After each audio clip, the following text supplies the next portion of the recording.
This rifle is a long time coming. Let's go.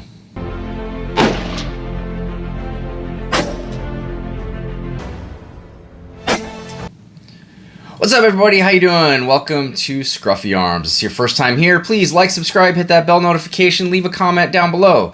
Really doesn't cost you anything to subscribe to the channel. And when we tell you as gun tubers, please like and comment on our videos, we really mean it, because that is how we get around the algorithm for YouTube. Not a big fan of gun tubers, but the more you like the videos and comment on them, the more they get shared into the algorithm. So let's get in it today. Man, have we been on a journey with my Ruger M77 original Tang safety. So if you've been watching the channel at all, you probably know back to what I've done several videos on. My biggest firearm was the 338 Win Mag, and for a long time it was my oldest firearm. It was manufactured in 1979. It's a Ruger M77 original Tang safety. I bought it from my uncle. The entire purpose of that rifle was to be my big game rifle. So elk, moose, anything big enough that would require a big heavy thumper. And then as we were doing some load development for it, I thought, okay, I could even use it for deer here in Wisconsin just to kind of see what the capabilities of this rifle are. It's a very, very nice rifle. I would like to do that. And so in that process of doing load development, I got groups down to under ½ an inch, which was absolutely phenomenal. But then started getting groups that would be 1 inch to 2.5 to 3.5 to 1 to 2.5, and it was not consistent with the same lots of ammo, and it was just driving me nuts. I have a bore scope. It's actually right behind me on the gun safe there, and ran it down the barrel and noticed some fire cracking, which is normal in a Magnum. That's not a big deal. But then I started to notice the pitting, and it was some pretty significant pits and divots inside the barrel and even on the rifling, which you don't want to see. That would explain why I had erraticness in the groups.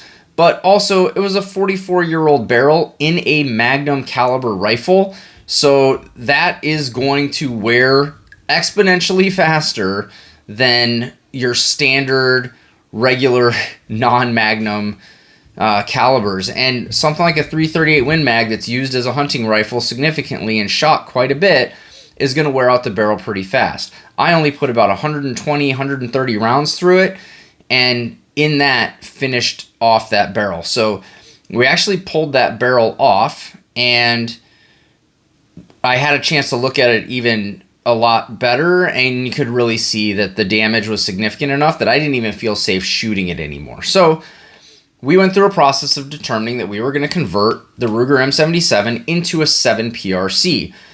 The reason we did that was a couple reasons. I could go back to a 338 Win Mag, but doing that again, the 338 Win Mag ammo was very, very expensive. At the height of COVID, you were looking at almost $200 for a box of 20, $10 a round. It did settle in that 120, 130 range, and post-COVID, I am seeing it anywhere from 65 to still $100 for a box of 20 rounds. So it's a significant investment to shoot a round of that.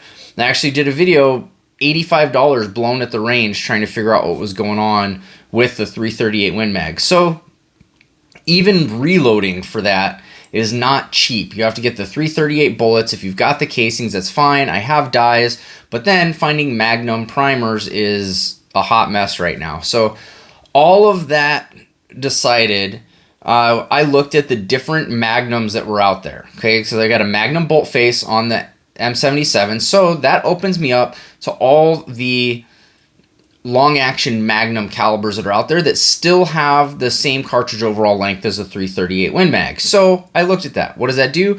300 Win Mag, 7 Rem Mag, and a whole host of others, but those are the two most popular. Then the 7 PRC.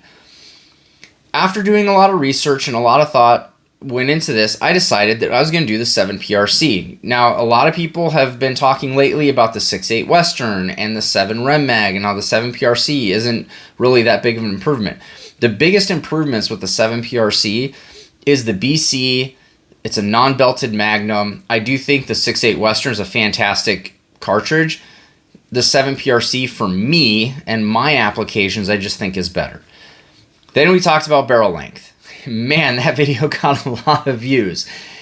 And a lot of people had varying thoughts on this. And what I ended up doing is I got a 20-inch barrel for my 7 PRC. So I built a Ruger M77 7 PRC with a 20-inch barrel. And after all that long wait, here it is. So this is my Ruger M77 original tang safety in 7 PRC. And you can see it right here on the barrel. 7mm PRC. And we went with the McGowan Precision barrel for this. The reason I went with them, they had a really good pre-fit, so we decided to do that. We have on here a Macmillan stock. This is bedded and free floated. We have a Blackhound Genesis 4-14.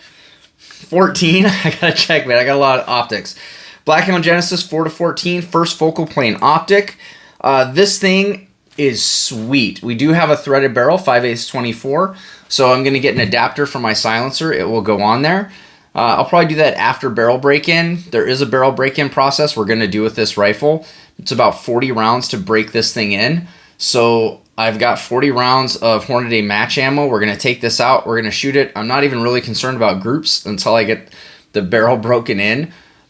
So the barrel break-in process for this rifle is shoot one, scrub the barrel, shoot one, scrub the barrel, shoot one, scrub the barrel, until you're not seeing any copper residue left in there. And then it's shoot 3, clean the barrel, shoot 3, clean the barrel. Do that process until you get to 40 rounds. After that, then you can start shooting for groups. So that's what we're going to do with this rifle. Guys, I am super excited about this rifle. This is compact. I did go with the 20-inch barrel. The reason I went with the 20-inch barrel is because I am going to put a suppressor on the end of this. This barrel is threaded. This has got a thread cap on it right now. It is threaded. I do have a suppressor that can go on this that I share between my rifles. I just need to get the adapter for it. So once that adapter goes on, we're going to have probably an epic deer rifle. I am super excited for this, guys. The 7 PRC, I think, is a fantastic all-around caliber. Now, I've already got a 270 Winchester. I've got a 308 Winchester. I've got a 6.5 Creedmoor. I've got all of those. What I was missing was something that could really handle longer range stuff. And that's what I'm looking for out of the 7 PRC. The 6.5 Creedmoor is a fantastic round for long range, but not really the type of hunting that I would be looking at for this rifle. So this is going to be my rifle for hunting over the cut fields. I could use the 270 for that as well, which I may do. The biggest difference between the 270 and this is threaded and I can put a suppressor on it where I can't on my 270. My 308 is only a 16.5-inch barrel, or I'm sorry, that one's a 16-inch barrel. So yeah, 16-inch barrel, so not really great to keep that velocity for a long distance. This, on the other hand, we'll check the velocities, we'll see what we're getting, we'll compare this to my 270, and we'll compare this to the 6.5 Creedmoor to see the velocities that we're getting out of this, to see which one is going to be better for those little bit longer pop shots that I'm going to be taking over the cut fields. So the cut fields can go out to 400 yards. I'm not a big advocate of long range hunting, as I've said many times on this channel. The gross majority of shots that hunters take are inside 300 yards. Most of them around that 200 yard mark, and that is only skewed because of people hunting out west. Here in Wisconsin, usually 100 yards is about as far as you're going to shoot just due to the woods. If you are hunting over cut fields, you could go out 250, 300, 400 yards, and that's really about it. So, guys, instead of me continuing to ramble on about this rifle, I'll let you take a look at it one more time. I am thrilled to death how this came out. This rifle is going to be a game changer for me and my hunting. It's a big thumper. I'm excited for it. We're going to take this out. We're going to get it broken in. Then we'll start shooting groups. So stick with me. Next video with this is going to be at the range doing the barrel break-in. But it's turkey season, guys. So getting out to the range. We're going to pattern the J. Stevens 20 gauge with that TSS ammo. Then we're going to get out in the woods. The flock is there. We've been scouting. We're going to see if we can get something. So guys, until next time, as I always say, stay blessed. And we'll see you next time.